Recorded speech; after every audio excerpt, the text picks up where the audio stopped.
Today, we are going to have a conversation that is a long time coming. For some, it will be uncomfortable. For others, it will be like a breath of fresh air. The recent uprising in America in response to the murders of George Floyd, Breonna Taylor, and Ahmaud Arbery has sparked global protests and corresponding declarations of solidarity from brands and everyday people alike. The question now to these corporations and to white people in general is not only what took you so long, but also how can we, as consumers, trust you now when Black people and people of color have been crying out for justice for generations? While the corporate statements declaring solidarity with Black Lives Matter are welcome, questions remain about how true and sincere the declarations are in actual practice. It's one thing to say Black Lives Matter. It's another to join with the voices in the street that now recognize and declare white supremacy to be the source of systematic injustice. Rather than shrink from it, how willing are brands to take responsibility for perpetuating white supremacy? As the great philosopher Andre 3000 once said, across cultures, darker people suffer most. Why? For generations, America has been the global leader in white supremacy, and the silence of other nations has made them complicit. The challenge in this moment is whether we, as global citizens, are willing and able to lead the fight for justice. The demand for racial justice is 400 years in the making after 400 years of denial.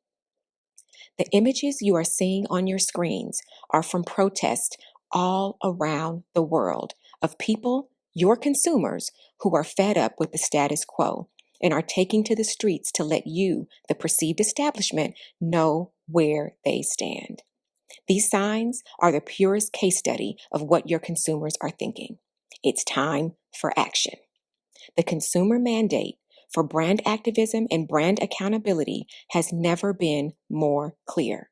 Silence is no longer an option. Be bold, stand on the side of justice.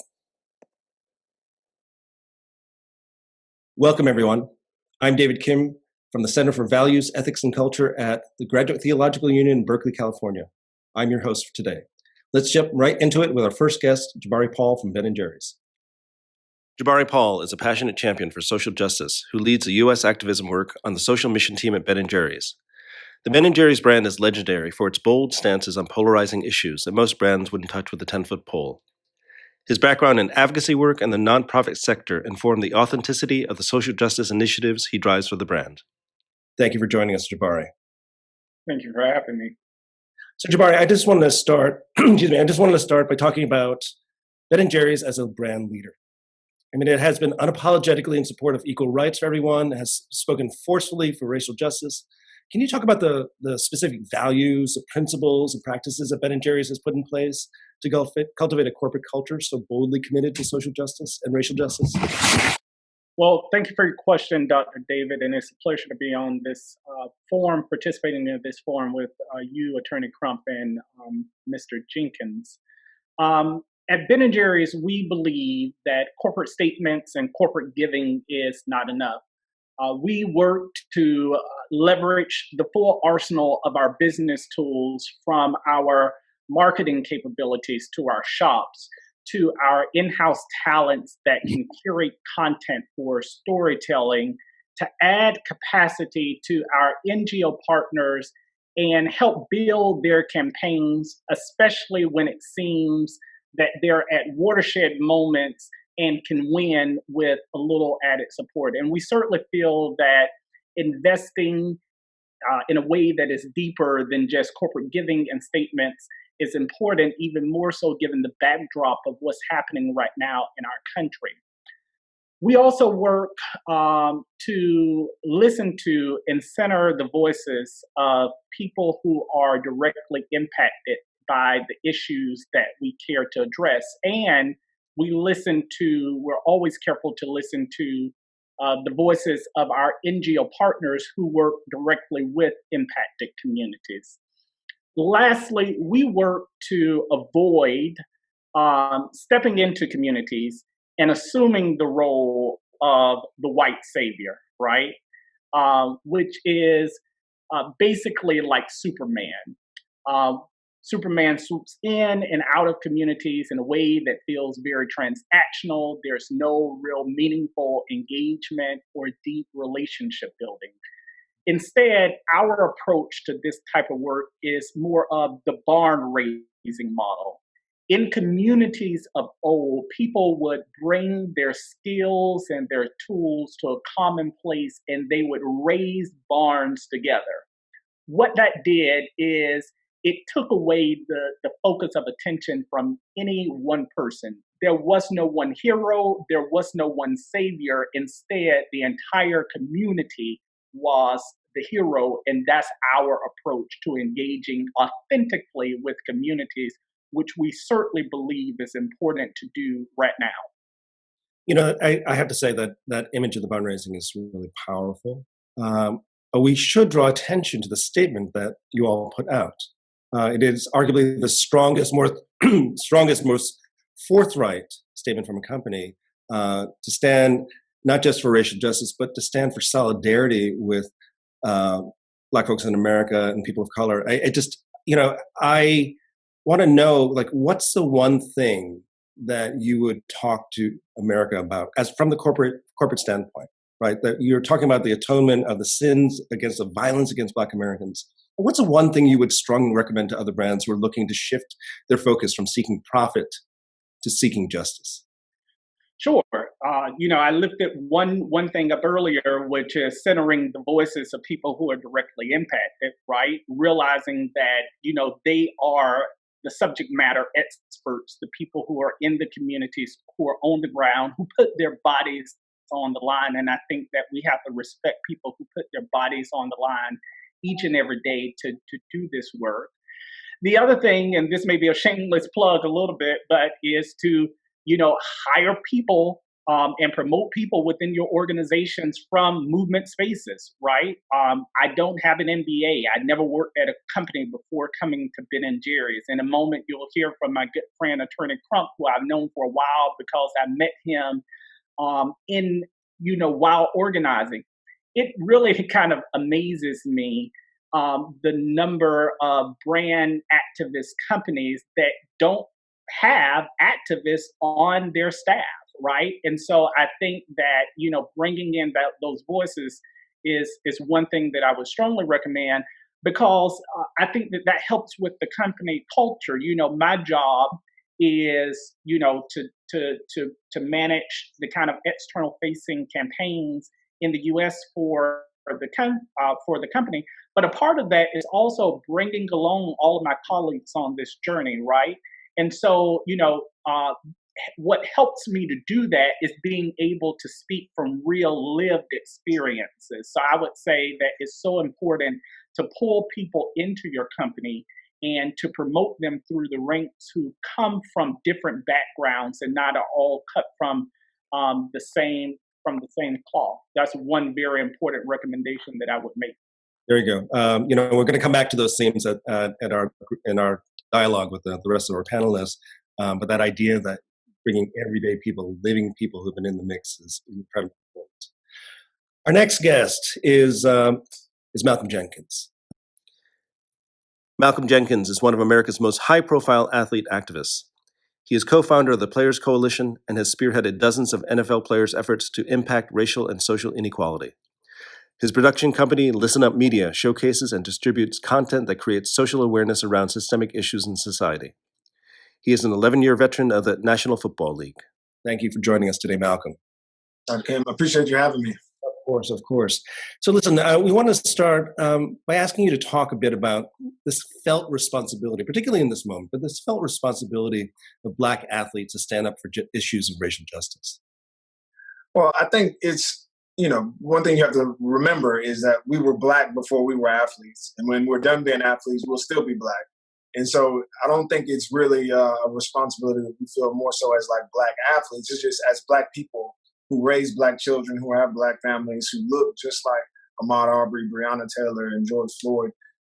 Those are our lives. And so for us, I think you've seen guys, especially now, choose, to fight for equality, to fight for justice over, choosing their careers, their brand, their platforms. And that really has always been fragmented up until this point. And I think you see so many guys that are fed up and realize too that we make up these sports. The NFL is the country's, favorite sport, the most successful, makes the most money, and it's 70% Black. And I think athletes are starting to understand that leverage and just how high profile we've become as individuals, and are starting to take that platform and then turn it, against the establishment, and using it to bring those same voices from the streets to, our industry, because we know that sports is a place that people go to try to escape from whatever's going on. And I think it's up for us to not provide that place. Like, you can't go to a game and try to escape, what's happening to people. Because when we leave that game, we take that helmet off, we're still Black men. We still go back to our Black families and those communities that deal with the same issues. And I think for too long, we've had athletes that have had success, moved on, and really kind of hoarded their own brands, their own, resources for themselves and their own family. But I think this is a turning point that we're starting to see where, guys are really deciding that enough is enough. There you go. So look, the NFL at minimum has been divisive around racial issues and racial justice.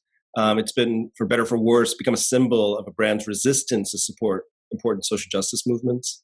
How can the NFL begin to redeem the perception that it is indifferent to the suffering of Black lives and the police brutality against Black America? Yeah, I think the NFL is indicative, really, of our country, right? When it comes to racial issues, the NFL has tried to put reconciliation before truth, right? So instead of back in 2016 when Colin Kaepernick first took a knee and players started raising fists and bringing attention to all these things, instead of acknowledging it, getting behind it, and supporting their players, like I said, which makes up 70% of their league, they decided not to. And instead, they created an environment where they allowed Colin Kaepernick and other players to have their character tarred and feathered, in front of the country, to be, just to be completely derailed without adding anything. And so, and eventually they cut a check, they cut a bunch of money. They've done, if you've watched over the last season or so, they've done some PSAs around police brutality that are really strong, but they're going to fall on deaf ears because they didn't at first just acknowledge the truth about the situation with Colin Kaepernick, about what was actually happening in Black and brown communities, and how they, can do better.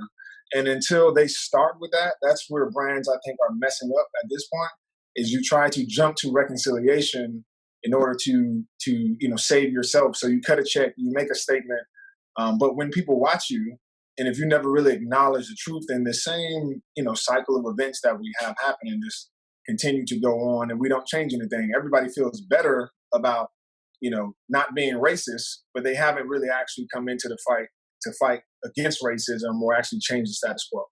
Yeah, it's almost like wanting to leapfrog to an end while people are still deeply. Yeah, it's uncomfortable. Yeah, nobody wants to deal with it, and it's our inability to just really sit in that space and lay everything out on the table, be uncomfortable, break some of the social norms, and think differently. Until we do that, we're going to continue on this cycle where we inch forward a little bit, only to take steps back as soon as something else happens. All right, amazing. So we're going to return to these issues as well at the end. Our next guest is attorney Ben Crump. Ben Crump is a civil rights attorney who has represented the families of Trayvon Martin, Tamir Rice, Nakia Jones, Michael Brown, Ahmaud Arbery, Breonna Taylor, and now George Floyd. His production company, Brooklyn Media, creates scripted narrative content for film, TV, and digital media with a focus on stories of injustice, inequality, and civil rights. Attorney Crump, thank you for joining us. Thank you for having me, Dr. Kim.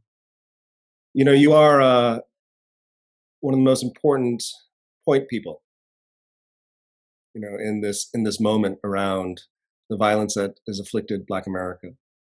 Can you tell me what does justice look like for the families of George Floyd and Breonna Taylor, Arbery, Rayshard Brooks, and the victims of police brutality? Absolutely. It's quite simple. When you think about your loved ones, imagine your daughter in her apartment, sleep at night, in the sanctity of her dwelling. And then all of a sudden, there's a battering ram that busts open the front door. And there are police officers who don't identify themselves, who don't acknowledge their presence. They're wearing plain clothes. And when your daughter and her boyfriend try to defend their castle, the police shoot 25 to 30 rounds of bullets. Bullets mutilate her body while she's barely naked. And so whatever you think justice would look like if it were your daughter, then that's the same justice we should expect for Breonna Taylor's mama and her family. Think if you were a parent of a 26-year-old son and he was out jogging and there were a lynch mob who chased him down and literally lynched him in broad daylight. What would justice look like if that was your child? Or if you had a father who was face down, handcuffed, and you had 4 police officers restraining him, 3 on him and 1 trying to keep people away from him who witnessed the horrific lack of humanity that you extended to him. 1 was on his neck, 1 was on his back with both of his knees, compressing his lungs where they could not expand and take in oxygen, cutting off blood flow to his brain. And he said 16 times, I could not breathe. And they continued for not 1 minute, not 2 minutes, not 3 minutes, not 4 minutes, not 5 minutes, not 6 minutes, not 7 minutes, not 8 minutes, but almost 9 minutes. They deprived him of humanity, of dignity, of respect. If that was your father, what would justice look like to you?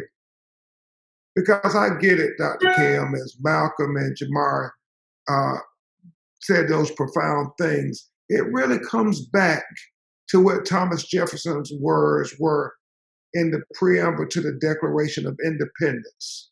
Because we know everybody can quote it. The question really is, do you believe it?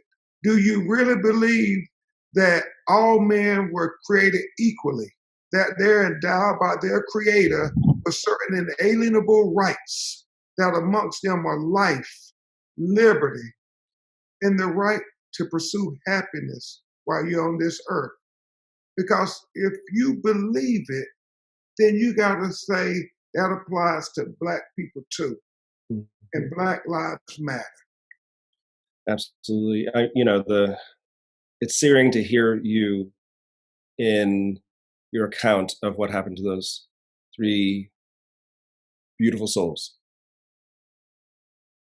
And, in a moment where we're struggling not just for justice, but for Black freedom, we want to push this question, from your standpoint, like, what would you do? I mean, given the lack of diversity and racial representation in corporations, like, what would you do to demand of corporations to take responsibility for dismantling the structures and systems of white supremacy, particularly those who have basically used the bodies, Black bodies, for profit, but refuse to invest in them, refuse to invest in communities and in people?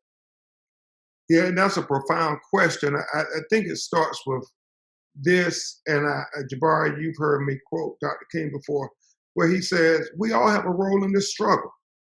Everybody is not supposed to be on the front lines with Black Lives Matter. Everybody's role is not to take a knee or put the Black Power fist, as Malcolm articulated, with the great influence that our athletes have. But we all have a role to play. And I would demand, if I had this power, to demand something of corporate America and corporations all throughout the world, is when you have a Black person, a Black employee, or a person of color, and they express an idea, do not try to trivialize their idea or say it's not significant or say that it's a small idea. Encourage those ideas. I mean, expand your vision. When they talk about we need more inclusion and diversity, don't try to stifle their voice. Give their voice even more acclaim. Let them speak out and try to join in with trying to say, yeah, we do need more voices to be heard because, as you certainly know, Dr. Kim, when you have more people expressing ideas, then you're going to get better solutions.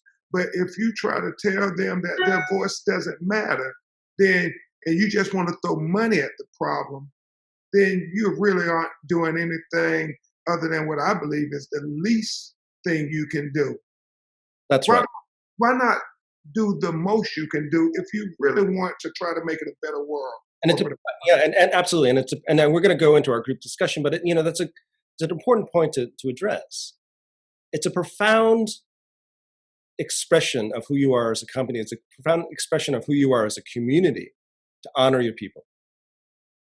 You honor your people by listening to them. You honor your people by understanding that their experience will inform how you run yourself as a company.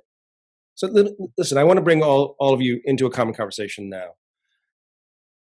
Given the massive demonstrations we're seeing around the world that speak to the enormous frustration and disappointment that it's taken this long and so many Black deaths at the hands of the police for people around the world and corporations to wake up to the plight of Black people, how do you meaningfully engage white people who are only now standing in solidarity with racial justice in this moment?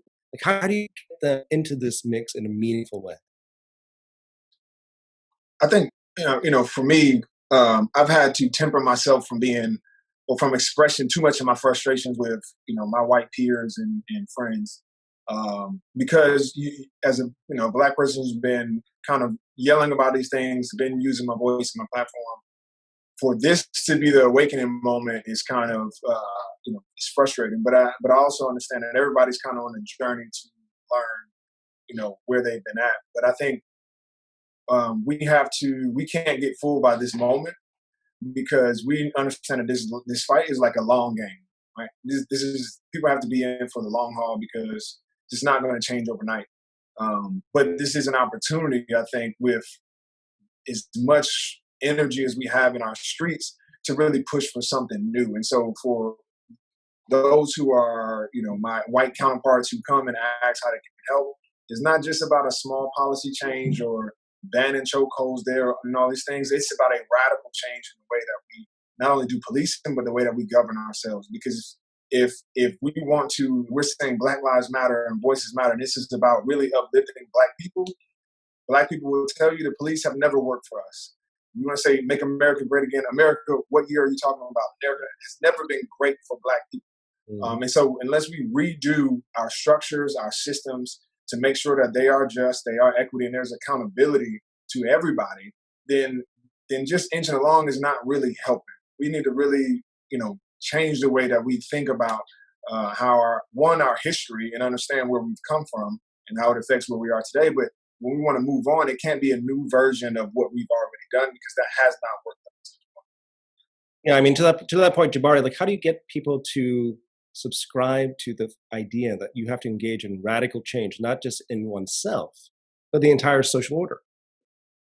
Sure. I mean, piggybacking off of what Malcolm said, it's certainly a journey, right? And for us, it's all about moving our fans, turning people who are, may come to our platforms because they're only interested in ice cream, turning them into activists, right? And we try to move them up a ladder of engagement. And for us, that's a 3-rung ladder, right? At the bottom is just awareness building. So for us, again, centering voices of people who are directly impacted, what are ways that we can, lift up their stories, right? And put it in front of our primarily white audience just to build their education and awareness around these issues. And once we kind of engage them in a number of different ways to raise their awareness, then we constantly engage with them.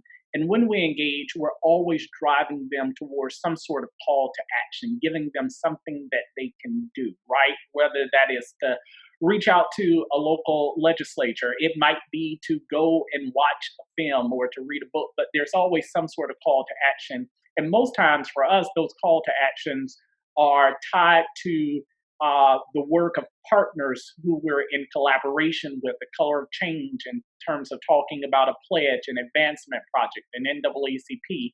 And ultimately, our hope is to convert people who only start off caring about Chunky Monkey into people who really care about, everything that Malcolm and Attorney Crump talked about, and in getting them to see that people are dying, right? And that they do have a role to play in terms of getting involved in doing something, and that they can be a part of the solution. So from awareness to, taking action to ultimately converting them into activists with the groups that we work with.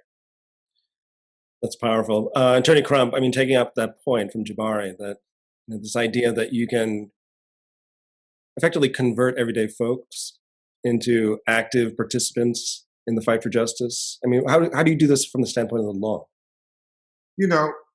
From the standpoint of the law, but also from the standpoint of us being part of the human makeup in the world. One of the most fascinating things to me about the aftermath and the response of George Floyd was that you had these cities on fire, not literally, but some literally, not just in America, but all across the globe.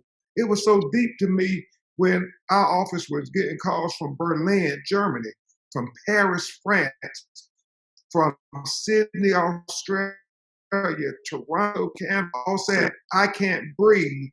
And so what it said to me was simply this, that racism was not just an American problem, but it's a global problem. That colorism was not just an American problem, but it was a global problem. That xenophobia was not just an American problem, but a global problem. And finally, torture. Because I do believe George Floyd was tortured to death. That it's not just an American problem, it is a global problem. And so I don't believe it's a radical idea to make everybody start to say, we have to have laws that address these issues, not just for Black people in America, but Black people in France, because there are a lot of Black people from Northern Africa who have the need of not just police, but the entire legal system on their necks in France, and the same in England, and the same in Germany, and Malcolm, the same in Canada. Same in Brazil. And so this is a moment where if anything good could come out of George Floyd killing, besides getting justice just for the 4 officers or his family, but our global community can be impacted where we have real systematic reform that changes not just the laws, but changes the hearts and minds of people to say that we're better than this. That's right. So, on that note, given our audience here and this call for corporate responsibility and accountability, how do we get these corporations to hold themselves accountable, as Malcolm says, for the long fight for racial justice? How do we get them playing in that fight for racial justice in a way where they're standing alongside, as Jabari said earlier, alongside folks on the street, alongside folks who have been suffering this for centuries? I think with anything, first you got to learn what's going on. I think there has to be a time where people just sit and listen and read a book, watch a documentary, and get educated on what is actually happening. Because I think far, too quick, we have these very fast solutions that everybody wants to jump on because they don't want to be seen as racist. But I just say, start at your own home. If you're a corporation, what does the diversity look like on your people that make decisions in your company? There you go. Where do your CEOs, because most of these corporations have some kind of lobbying arm. They have somebody that usually funds some type of politicians. Where are you using that kind of authority and that kind of power? Those are things that you don't have to outwardly change anything. This is all internal things that make a big difference. You put people in places that can make decisions that can represent those the Black community. That that would be like me trying to create a campaign about women's suffrage and no women are in my leadership committee. Mm-hmm. It doesn't work. And so it's about raising up those Black voices, but also how are you using your power from a legislative standpoint, how you lobby for things that are in your business interest. Are you doing that for the same people that you serve or that work for? Jabari. No, I echo everything that Malcolm just said. I mean, for us, that's been a journey that Ben and Jerry's has been taking for the last couple of years, and it's still a work in progress for us, where we're, working on, from an internal standpoint, diversity, equity, and inclusion. But I do want to lift up something that Attorney Crump raised earlier, which is so important, which is that, a lot of times people focus on the diversity piece, but creating that environment of belonging where people feel that their contributions are actually valued, I think are very it's very important where people feel that their contributions are valued. But the last thing is that forming authentic relationships. I think that this is, where it's so important to have deep relationships. I mean, we ask people to hold us accountable, right? We ask our partners, our NGO partners who we work with, to hold us accountable and have those very frank and real conversations with us. But we couldn't do that if we didn't have true, deep partnerships with people, because we realize that, as great as some of our racial justice work has been, that we still have room to grow and we still have room to improve. And so we're careful never to pat ourselves on the back. We're always looking for ways to get better at engaging in an authentic way and really kind of stepping up to be a better brand every day. So, for us, it's still a learning journey, but we committed ourselves to the journey, and we've also asked people who we're in relationship with to hold us accountable as a company. Powerful. And finally, Attorney Crump. Yeah, I think that we have to be very sincere with ourselves. We have to say we hold these truths to be self-evident, and we have to believe that all men are created equally, and that white privilege is real, and we have to speak truth to power when we get a chance as corporate CEOs and executives. We have to empower Black people to be real gatekeepers in the corporations, to make sure that this white privilege that you can't recognize because it's in your subconscious. It's part of the American fabric, That's know. right. And so unless you have real, authentic voices who have lived the experiences, have lived the situations where they encountered subtle racism, Mm-hmm. that you know it when you see it. You might can't articulate it. You cannot define it, but you know it in your heart.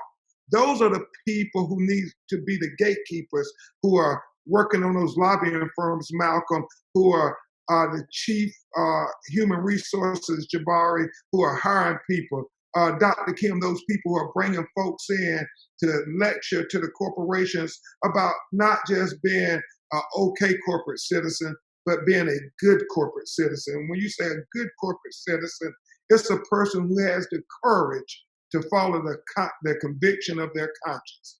There you go. I don't know if we have corporations who really say, I want to be a good corporate citizen. I'm not just trying to be regular, do the minimum things to have everybody say, okay, they're a pat on the back. I want them to be like Ben and Jerry, say, we're a good corporate citizen, where we want to give our employees every opportunity to rise to the top of our corporate ladder. Powerful. As I'm listening to you all and we're wrapping up here, I want to acknowledge that The cries for racial justice we're hearing at this moment, the cries for justice arise out of what I consider to be radical love. It's a call by Black folks and people of color to say enough, and we deserve better. We're in the midst of what is a truly radical cultural shift and a reckoning. The questions are your consumers going to see yourself in the new normal? Are they going to see themselves in your hiring, in your practices, in the things that you sell? Are you, as Attorney Crump says, are you going to be not just a good corporate citizen, but a great one in this moment? I want to thank the three of you. This has been a powerful and instructive and important and wise, I want to say wise conversation. You spoke truth to power with love, and I so deeply appreciate all of you. Thank you so much. Thank you. Appreciate you, Dr. Kim. It was an honor, y'all.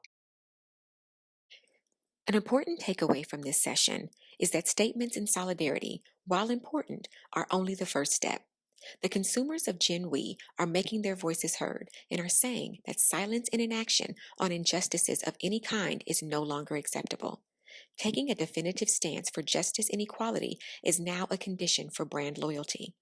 At the end of the day, it all starts and ends with real people. And real people want the brands they love to make a pact to act as a good corporate citizen. Our hope is that from now forward, you will commit to these three actions. 1. Make a pact to act in a manner that requires you to own your responsibility to advance social justice. 2. Identify measurable milestones to meet that responsibility. 3. Hold yourself accountable to achieve those goals. This video was edited down from a longer conversation. To view this powerful session in its entirety, please visit Icon Man's website.